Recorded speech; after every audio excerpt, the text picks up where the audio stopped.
Hi everyone, as you saw last week I had these guns come in. It's the Walcom EGO CARBONIO 190. Why is it a 190? It's a 190 because it's only 190 grams.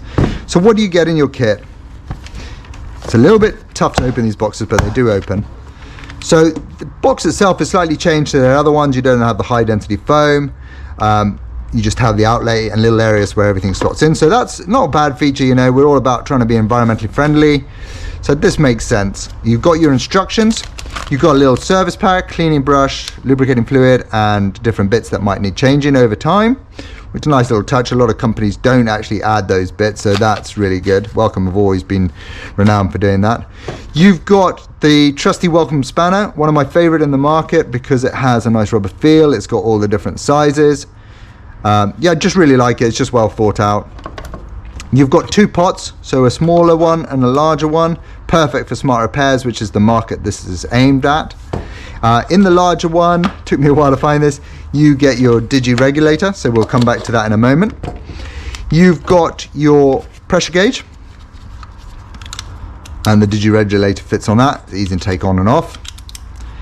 You've then got the gun itself, and like I said, this gun's 190 grams, which makes it, in my calculations, one of the lightest guns on the market. I always thought the LPH 80 from Anesta Water was the lightest, but that actually came out at 10 grams heavier than this.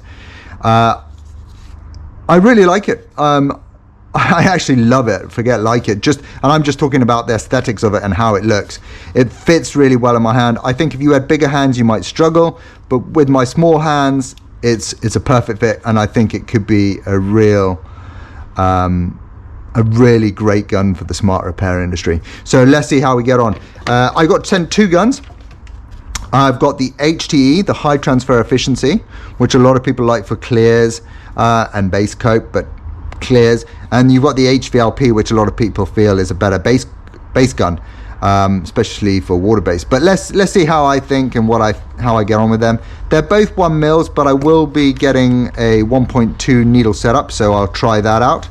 I'm going to use two cup systems. This one here is for the 3M PPS2 system, so that's the 8S, and I'm also going to try it with the Colad. I think the Colad might be a slightly better system because they do the small snap lids that are 88 mil snap lids, so you can have a smaller pot on that. I mean, I don't see the point in having a really nice small gun and then putting a big paint pot on it. It defeats the purpose of going small. And like I said, everything spins around, so if you've got it on your airline, the airline can spin round on it. You can remove the digi gauge as you're painting when you've set it. It has got another pressure valve adjuster on the bottom. Not sure about that feature myself, but especially when you've got all of this unit here, I don't think that's necessary. But you know, if you were doing airbrushing, possibly you might want to reduce that a little bit more because that's going to be slightly more accurate than this. So, but again, just play around with it and see what you think. Feature I do like on here, just looking at it, is the fact that they've got these little white dots. Especially with my aging eyesight, I struggle sometimes to see anything that doesn't have a little marker like that. So by putting that on there, that helps me know where my fan is and my liquid flow through to the gun. So yeah, look forward to using this and trying out and sharing with you all what I think about it. So thank you very much, Walcom, for sending this out to me, and stay tuned, folks.